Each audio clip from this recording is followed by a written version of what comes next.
미래 일들의 개요, 재림의 개요, 이 차트를 보면서 잠시 이제 설명을 하도록 하겠습니다. 구약 시대가 있어요. 구약 시대는 어디에서 끝이 나냐면 예수님 십자가 사건에서 끝이 나는 거예요.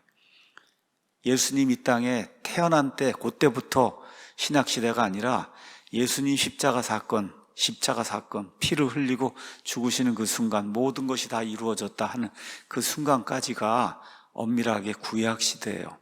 그리고 나서 한 50일쯤 이런 그 기간이 있고, 그 다음에 성령님이 강림하세요. 이건 잠정적인 이런 변천기고, 성령님이 이제 드디어 내려오셔서 교회가 이제 태동이 됩니다. 교회는 유대인이든 이방인이든 예수님만이 나의 구원자십니다 하고 받아들이는 그런 사람들을 교회라고 이야기해요. 교회가 이제 태동이 돼서, 그러고 나서 교회 시대가 끝이 나요. 어떻게 끝이 나냐? 예수님이 자기 신부를 데리고 올라가면 그럼 이 땅에는 교회가 없습니다. 교회, 이런 건물은 있는데 교회는 사람을 이야기하기 때문에 사람이 없어요. 그리고 7년 동안 환란기가 있어요. 이 7년 환란기에도 수많은 사람들이 예수님을 믿어요. 이 사람은 교회에 속하는 사람이 아니라 환란기 성도들이다. 환란기 성도들. 그리고 이제 7년 환란기 끝에 예수님이 눈에 보이게 예루살렘에 있는 올리브산, 개역성경에 감람산으로 되어 있는데 올리브산으로 내려오십니다. 그리고선 이 민족들을 심판하고 이렇게 해서 천년왕국에 들어갈 자들, 유대인들 가운데 들어갈 자들, 이방인들 가운데 들어갈 자들 해서 천년왕국이 문자 그대로 천년 동안 이루어지게 됩니다. 그거 끝나고 나서 곡과 마곡의 전쟁이 다시 한번 일어나고, 그리고 새하늘과 새 땅이 온 우주 공간에 이제 임하는 그런 구조로 돼 있고, 미래 일들을 조금만 더 7년 환란기를 중심으로 해서 조금만 더 다시 말씀드립니다. 교회 시대가 끝이 나요. 휴거와 함께 끝이 나는 거예요. 공중 강림과 함께. 그래서 성도들이 올라가는 것과 함께 7년 환란기, 예수님의 재림. 그래서 영어로는 이렇게 이제 올라가는 이 사건 이거를 랩처라고 얘기하고, 예수님 이 땅에 내려오는 그거를 레블레이션, 예수님이 모든 사람들 눈에 드러나게 이렇게 보이면서 내려온다, 이렇게 이제 이야기하고, 그리고 이제 천년 왕국, 그 다음에 이제 새하늘과 새 땅, 이렇게 이제 돼 있습니다. 먼저 오늘은 예수님은 왜 두 번 오셔야 되는가? 예수님 왜 두 번 오셔야 되는가? 이 문제를 이제 이야기해야, 그러니까 결혼 풍습에 대해서 이야기를 해야 오늘 부분 휴거 문제도 해결할 수 있고, 아이들 이런 구원 문제, 아이들 휴거 받는 문제도 다 이게 그렇게 다 이제 해결이 되기 때문에 예수님이 왜 두 번 오셔야 되는가, 이 문제를 살펴보도록 하겠습니다. 성경은 예수님과 교회의 관계를 신랑과 신부의 관계라고 이야기하고 있어요. 예수님은 우리의 신랑이시고, 남자든 여자든 예수님 안에 속해 있는 교회는 예수님의 신부다. 그래서 계시록 21장 9절 가서 보면 새 예루살렘으로 표현되어 있는 이 신부가 이제 나타나는데, 요한이 내가 신부 곧 어린 양의 아내를 내게 보여주리라, 이렇게 하는 그런 음성을 듣는 내용이 그 안에 기록이 되어 있어요. 어린 양의 아내, 어린 양이 예수님인데 어린 양의 아내를 내게 보여주겠다. 신부가 어린 양의 아내라는 거예요. 그러니까 예수님이 신랑이고, 그 다음에 예수님의 신부, 나중에는 이제 아내가 되는 이런 존재들이 있다. 이런 존재를 성경은 교회라고 이야기합니다. 교회. 자, 그래서 신랑과 신부가 나오니까 결혼 예식이 반드시 이제 등장을 하게 되어 있습니다. 그래서 어느 면에서 하나님께서 아담과 이브를 이렇게 만드시고, 그리고 주례를 해서 결혼 예식을 하나님이 가장 먼저 하세요. 근데 에베소서 여러분이 5장 말씀 가서 보시면 그 하나님이 아담과 이브 결혼하게 하신 그것이 바로 예수 그리스도와 교회의 결혼에 대한 예표로, 이 세상이 시작되는 그 순간부터 이미 하나님이 그런 거를 예표로 보여주셨다. 성경이 그렇게 이야기하고 있습니다. 그러니까 신랑과 신부가 나오니까 결혼식이 있는 거예요. 자, 그러면 결혼식이 어떤 방식으로 진행이 되냐? 이스라엘 사람들의 풍습에 따라 결혼식이 진행이 되는 거예요. 우리나라처럼 약혼한 다음에 그 다음에 결혼하고 이런 식이 아니라 이스라엘 사람들의 결혼 풍습에 따라서 결혼 예식이 진행이 됩니다. 그러니까 이스라엘 사람들이 전통적으로 하고 있는 결혼 풍습을 바르게 이해해야만 예수님이 두 번 오시는 것을 이해할 수가 있고, 또 예수님의 신부가 어떤 사람들인지, 어떤 특징을 가지고 있는지 이런 것들을 우리가 이해할 수가 있어요. 아까 말씀드린 대로 이방인들의 결혼 풍습하고는 매우 많이 다릅니다. 자, 오늘 우리가 요한복음 14장을 읽었습니다. 요한복음 14장 1절에서 3절. 너희는 마음에 근심하지 말라. 하나님을 믿고 또한 나를 믿으라. 내 아버지 집에 거할 곳이 많도다. 그렇지 않으면 내가 너희에게 말해 주었으리라. 내가 너희를 위해 처소를 예배하러 가노니 가서 너희를 위해 처소를 예배하면 내가 다시 와서 너희를 내게로 받아들여 내가 있는 곳 거기에 너희도 있게 하리라. 자, 예수님이 이제 승천하셔서 하늘로 이제 가셨잖아요. 뭐 하러 가셨다고 기록이 되어 있냐? 처소를 예비하러 갔다는 거예요. 처소가 예비되면 다시 너희에게 와서 너희를 데리고 다시 올라가서, 그래서 내가 있는 곳 아버지 집 거기에 너희도 영원 무궁토록 있게 한다는 그런 예수님의 말씀이 이 안에 기록이 되어 있습니다. 자, 왜 이런 말씀이 나왔냐? 여러분 아시는 것처럼 이 말씀은 이제 마지막 만찬, 주의 만찬이 이제 제정되던 바로 그 밤에 제자들이 3년 반 동안 예수님 쫓아다녔는데 예수님이 가신다는 거예요, 아버지한테. 이렇게 되니까 엄청난 근심이 그들에게 이제 들기 시작했죠. 그래서 이 근심을 두고 예수님께서 하나님을 믿고 또한 나를 믿어야 된다. 너희는 분명히 천국에 갈 그런 사람들이다. 그래서 천국은 내 아버지 집이라고 이렇게 표현이 돼 있어요. 아버지 집. 여기서 아버지 집, 우리가 어디에 있다가도 아버지 집, 어머니 집, 부모님 집에 가면 항상 부모님이 맞아주시고 편안하게 우리가 쉴 수 있잖아요. 그런 의미로 천국은 아버지 집이기 때문에 언제라도 아버지가 우리를 환영하며 맞아주는 그런 곳이다. 거기엔 거할 곳이 많다. 딸려있는 집 방이 많다는 거예요. 그런데 교회를 위해서, 내 신부인 교회를 위해서 내가 처소를 예비하러 간다. 예비가 되면 다시 와서, 다시 와니까 두 번 오는 거예요. 첫 번째 한 번 왔다가 가서 예비가 되면 다시 와서 너희를 내게로 받아들일 거라고 예수님이 말씀하시는 거예요. 그러니까 이게 바로 유대인들의 결혼 풍습입니다. 유대인들의 결혼 풍습. 이런 거에 대한 이해가 없이 그냥 읽으면 왜 이런 말이 나오는지 이해가 안 되는 거예요. 그러니까 야곱이라든지 여러분이 성경에 가서 보시면 이 이스라엘 사람들의 결혼 풍습이 이제 나와 있는데 이 결혼 풍습은 항상 그렇게 이제 돼 있는 거예요. 자, 어떻게 하느냐? 신랑이 지참금을 가지고 신부를 사야 되는 거예요. 지참금을 가지고 먼저 신부의 집으로 가서 신부 아버지에게 그 지참금을 주고 그리고 정혼을 합니다. 정혼은 약혼이 아니에요. 영어로는 betrothal 이렇게 이제 돼 있는데 이 정혼을 하면은 결혼 언약을 맺어요. 그래서 결혼 언약을 맺으면 그 순간부터 남편과 아내가 되는 거예요. 남편과 아내가. 그런데 육체적인 관계는 맺지 않습니다. 이미 법적으로는 남편과 아내가 된 거예요. 이거를 정혼이라고 이야기하는 거예요. 정식 부부가 된 거예요. 아직 잠자리는 같이 하지 않았는데. 자, 이런 상태에서 신랑은 다시 자기 아버지 집으로 가서 둘이 같이 살 처소를 예비한 다음에 신부를 데리러 다시 오는 거예요. 근데 언제 오는지 몰라. 일단 준비가 돼야 오는 거예요.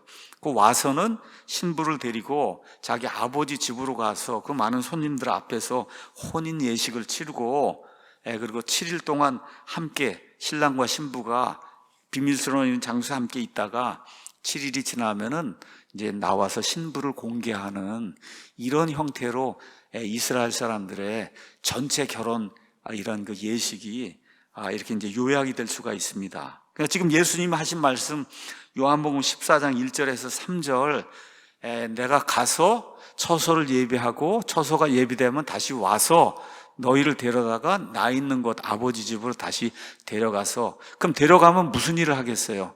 결혼 예식은 이제 혼인 예식을 하게 된단 말이죠. 그렇죠? 그래서 이걸 통해서 예수님이 교회는 내 신부다. 그래서 내가 신부를 데리러 온다는 거예요. 그렇기 때문에 예수님은 2번 오셔야 되는 거예요. 2000년 전에 처음 와서는 정원하러 오신 거예요. 정원하러 오셔서 정원했어요. 그 다음에 어떻게 해야 되죠? 다시 올라가서 처소를 예비하고, 처소가 예비하면 다시 와서 데리고 올라가야 되는 이와 같은 그 절차가 있는 겁니다.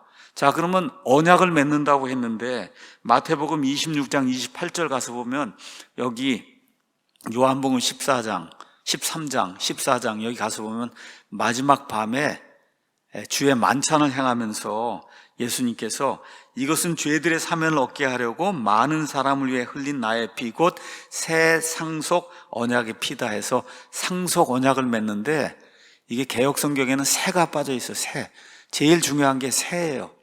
새, 뉴 테스터먼트. 뉴가 빠지면은 이건 잘못된 성경이에요. 카톨릭 성경은 다 뉴가 빠졌어요. 올바른 성경에는 뉴가 들어가야 돼요.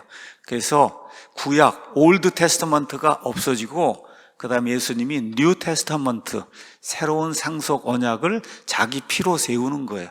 그 일을 하러 예수님이 이 땅에 첫 번째 초림을 하신 거다. 이걸 저와 여러분이 기억을 해야 됩니다. 자, 이제 예수님이 이제 처소를 예비하면 그러면 이제 오셔서 신부를 데리고 하늘로 자기 아버지 집으로 올라가면은 혼인 만찬이 이루어지고, 혼인 만찬이 이루어진 다음에 그 다음에 신부를 공개적으로 공개를 해야 되잖아요. 그래서 신부와 함께 이 땅으로 내려오면서 모든 사람이 볼 수 있게 이렇게 하는 그런 과정이 성경에 그대로 이제 기록이 되어 있습니다. 그래서 어디로 내려오시냐? 올리브산으로 천사들과 함께 자기 신부와 함께 내려오세요. 우리 요한계시록 가서 보시면 요한계시록 19장 7절에서 9절 여기 7년 반란기 이 부분을 이야기하는데 하늘에서 일어나는 일이에요. 19장 7절 우리가 즐거워하고 기뻐하며 그분께 존귀를 돌리자.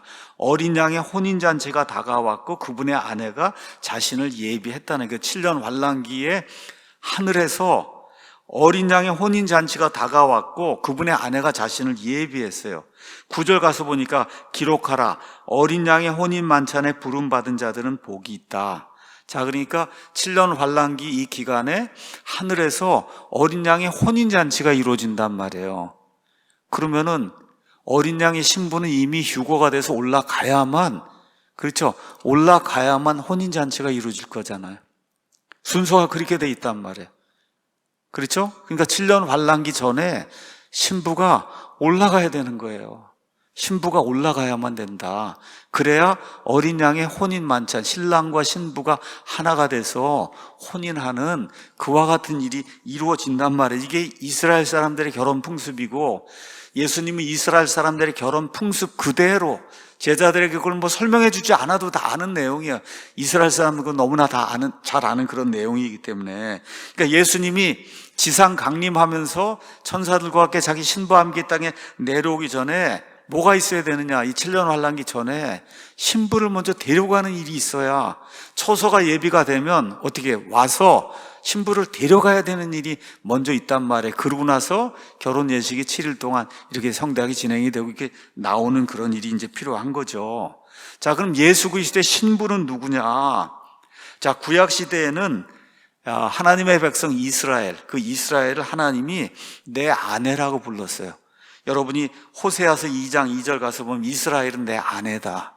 내 아내고, 근데 이 내 아내가 자기 남편을 버렸다. 그래서 여호와 하나님, 아버지 하나님이 이스라엘 백성을 자기 아내라고 불러요. 아내. 근데 신약시대 교회의 성도는 예수 그리스도의 신부입니다.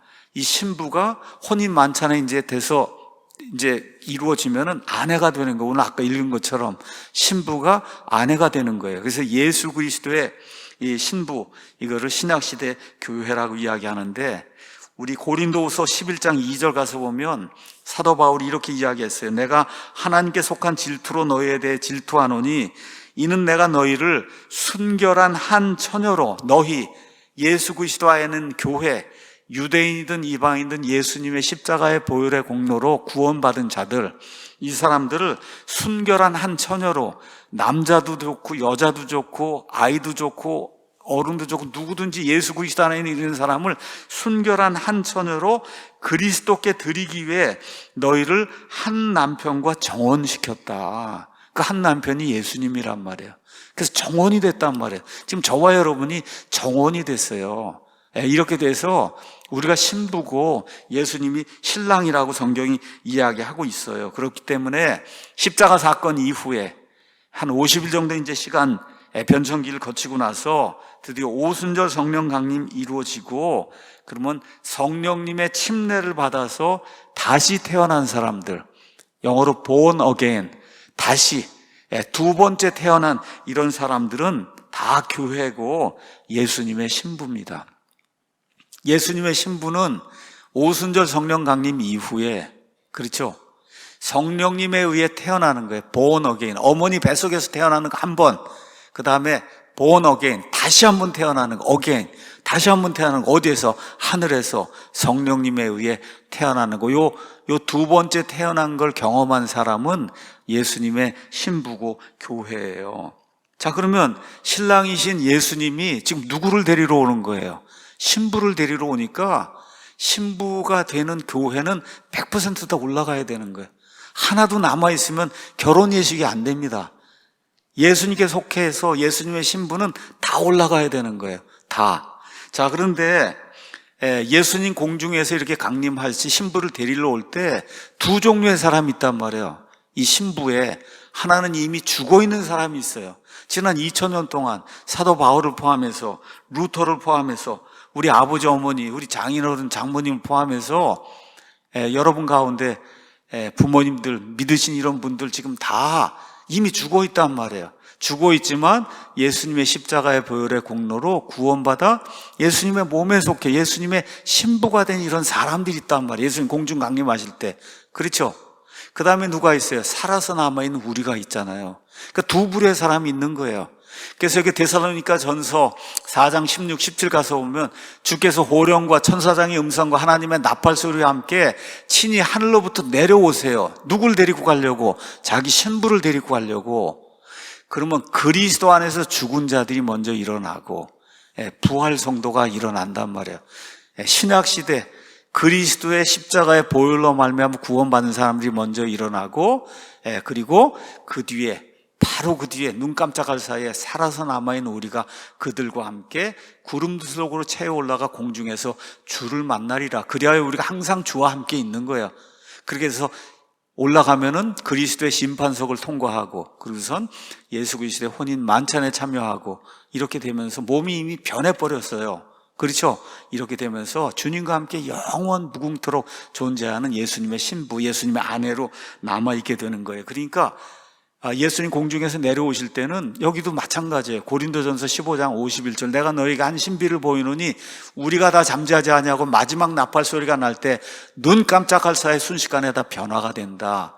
나팔 소리가 나면 첫 번째, 죽은 자들, 예수 그리스도 안에서 죽은 자들이 썩지 아니할 것으로 먼저 일으켜지며 부활 성도가 먼저 생기고, 그리고 곧바로 우리 살아남아 있는 우리가 어떻게 돼요? 눈 깜짝할 사이 몸이 변화가 되는 이런 구조로 이렇게 성경이 기록이 돼 있는 거예요. 그러니까 예수님이 이렇게 오신다, 공중 강림하셔서 오신다. 누구를 데리러 오시는 거예요? 자기 신부를 데리러 오는 거예요. 근데 신부는 두 종류가 있다면, 이미 죽어서 있는 그 몸이 여기 땅속에 있는 이 사람들이 있고, 살아서 있는 사람들이 있단 말이에요. 이 둘을 다 데리고 올라가야, 그래야 이 휴거가 완성이 되는 거예요. 예수님의 신부가 다 올라갈 수 있는 거예요. 자, 그 다음 그림은 이제 가서 보시면 여기 있는 것처럼 휴거, 이건 가질 휴자에 들 거자다. 그래서 채여 올라가니까 들려서 올라간다. 어떤 사람들은 또 이걸 공중 들림이라고만 얘기해야지 휴거는 틀렸다 그러고, 다 그 말입니다, 여러분. 휴거가 두 글자로 훨씬 짧기 때문에 또 이거 들려서 올라간다 그 얘기잖아요. 뭘 공중 들림 해갖고 이렇게 할 필요가 전혀 없잖아요. 그리고 우리말 사전에도 휴거는 예수 그리스도가 세상을 심판하기 위해 재림할 때 구원받는 사람들 공중으로 들어 올리는 거라고 이미 우리말 큰 사전에 이렇게 정의가 돼 있으니까 길게 공중들 이런 거 쓸 필요 없고, 살아서 남아있는 우리가 공중으로 채워 올라가는 이걸 한마디로 휴거라고 이야기하는 거고, 이 다음 그림 가서 보시면 이렇게 되는 거예요. 이렇게 되는 거예요. 그러니까 이 일이 분명히 일어난다고 성경이 기록을 하고 있다. 이렇게 이제 저와 여러분이 기억을 하시면 됩니다. 자,